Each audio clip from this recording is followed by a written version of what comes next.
The government is quietly rolling out a massive surveillance system at airports, and all of this is focused on your face. So next time you go to the airport, your trip could be over before it even starts. And the worst part, you might not even know why. This past summer, I got back from a trip overseas, and what I saw is going to change how you think about travel. A quiet but super fast expansion of facial recognition is creating a permanent biometric record on millions of us.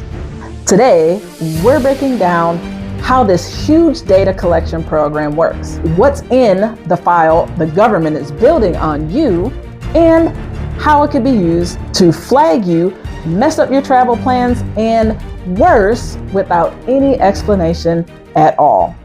Stay tuned.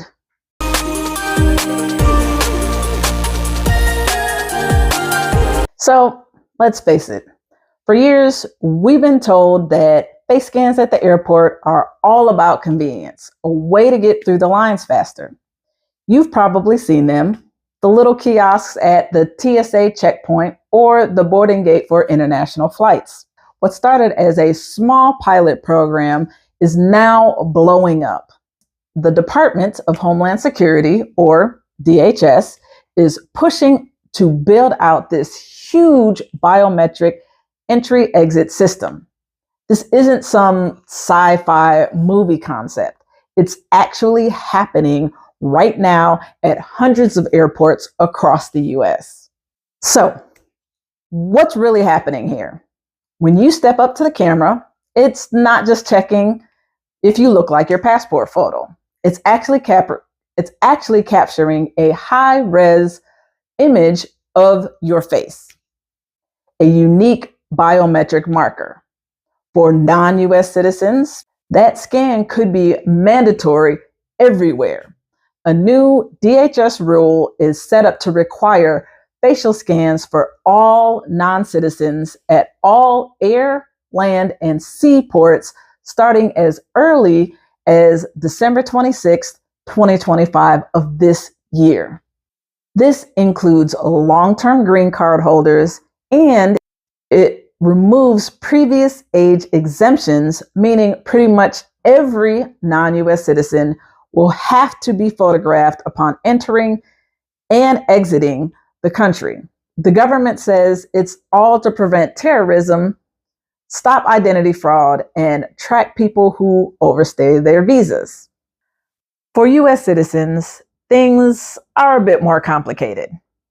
At the main TSA security checkpoint, the scan is still technically voluntary.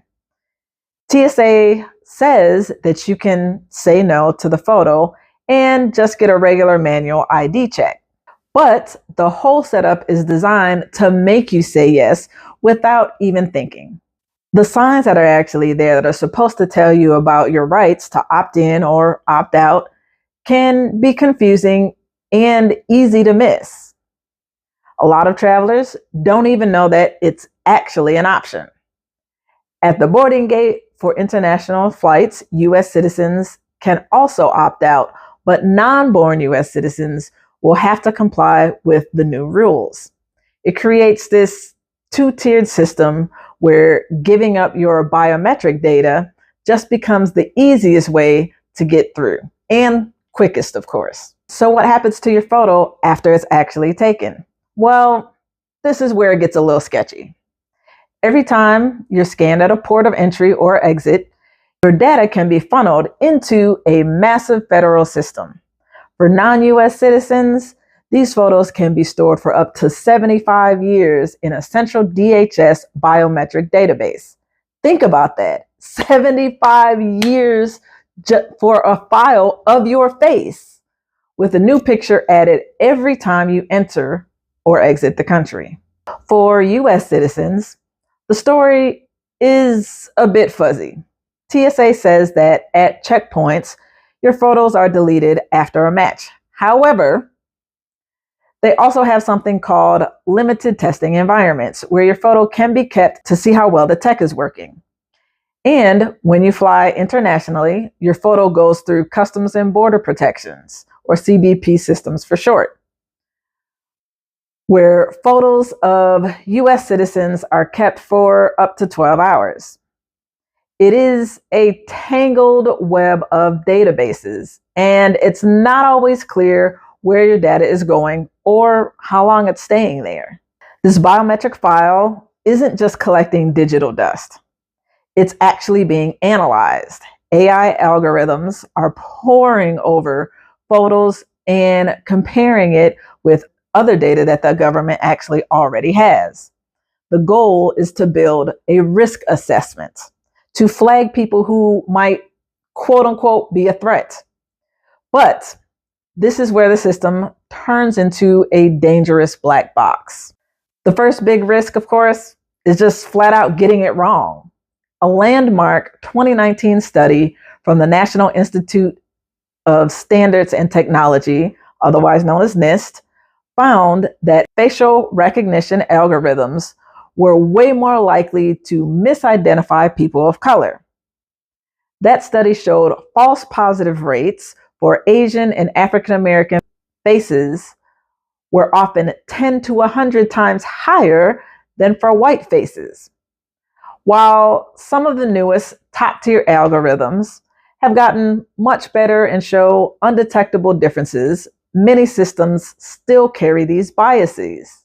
A false match could get you incorrectly linked to a watch list or a criminal record, setting off alarms that you didn't even know about. And of course, falsely identify you for something that you're not even associated with. The second risk is data sharing. These biometric databases aren't locked away.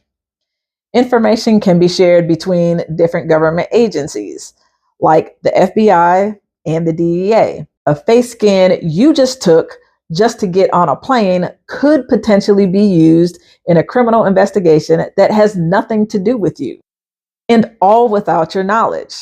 This turns a system meant for travel into a tool for broad government surveillance. And with that, we all know what's going on with the Department of Homeland Security now and ICE. We also know that Elon earlier in the year took Doge and ransacked through the US government's databases, taking all kind of information. So truth be told, we don't know what information is really out there and who has access to it, especially since we don't know what Doge actually did. So there's some scary implications going on here. When you mix algorithmic bias with murky data sharing, you've got a recipe for a disaster. An AI, maybe trained on flawed data, could flag your biometric file. That flag could then get passed on to other agencies, creating a snowball of suspicion tied to your identity. You might not even realize your file is flagged until you're pulled aside for a random extra screening on every single flight, or worse, until you'll flat out be denied boarding. This isn't just a what if problem. We're talking about real world consequences. Picture this. You're at an airport, ready for a vacation or a big business trip. You get to the counter and the agent says there's an issue with your ticket. They can't print your boarding pass. They make a call. After a long, stressful wait, you're told you can't fly at all. No reason given, just some vague thing about a security issue. You've just been caught in the black box, an error in the system, a false match from a biased algorithm, a typo in a database from 10 or 20 years ago, or a name similar to someone else on the watch list that has just grounded you. This is where things can become a bureaucratic nightmare. To clear your name, you have to file a complaint through the DHS Travel Redress Inquiry Program, or TRIP for short. This is the official way to deal with being repeatedly delayed, denied boarding, or pulled for extra screenings. But the TRIP system has been called insufficient and not very transparent. So you're basically asking the same system that flagged you to check its own work. And often you have no idea what the original problem even was. Talk about going around in circles. So you're basically asking a system that already ineffectively put you in there to check its own work. Of course, it's going to equal out to saying that they did nothing wrong. Now, an AI alone doesn't put you on a no-fly list.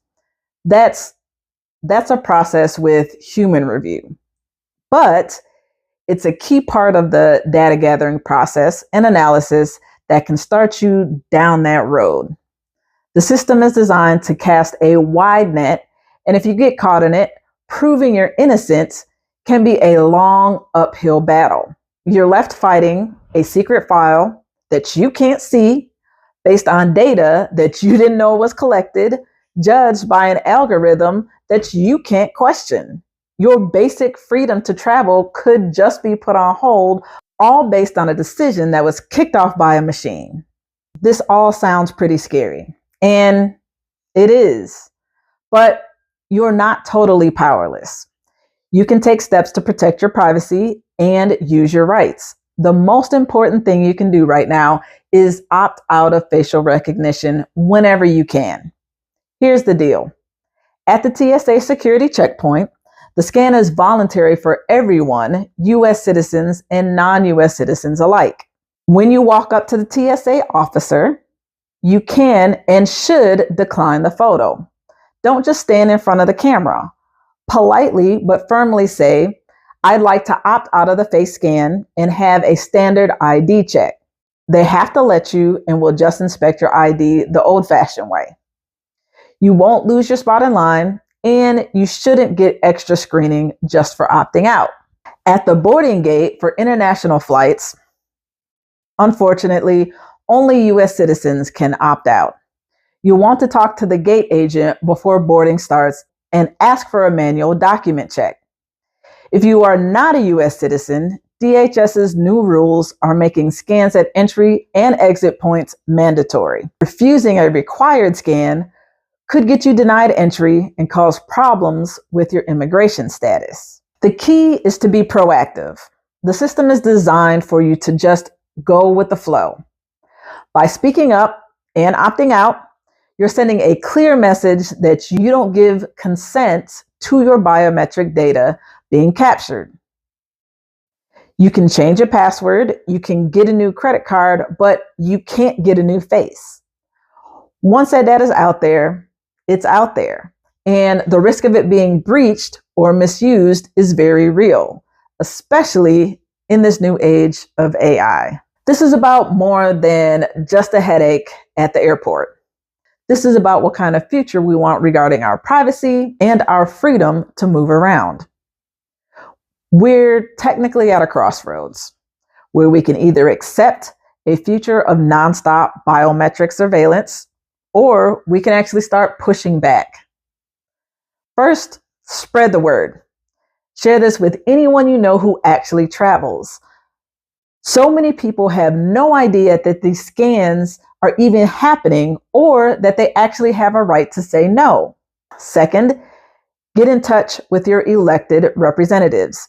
Tell them that you're actually against the mandatory facial recognition and that you demand stronger privacy laws and oversight for these programs.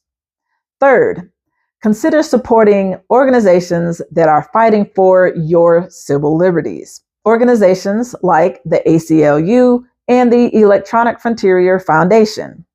They're on the front lines challenging these surveillance systems in the courts right now. Finally, if this opened your eyes, make sure to like and subscribe and hit that notification bell.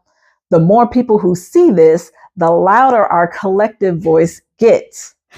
A few minutes saved in a security line is not worth the price of a permanent surveillance state. We're being asked to trade a fundamental right, our privacy, for just a tiny bit of convenience. It is a bad trade, and we can't afford to make it. The next time you're at the airport, remember that you have a choice, and the choice you make matters.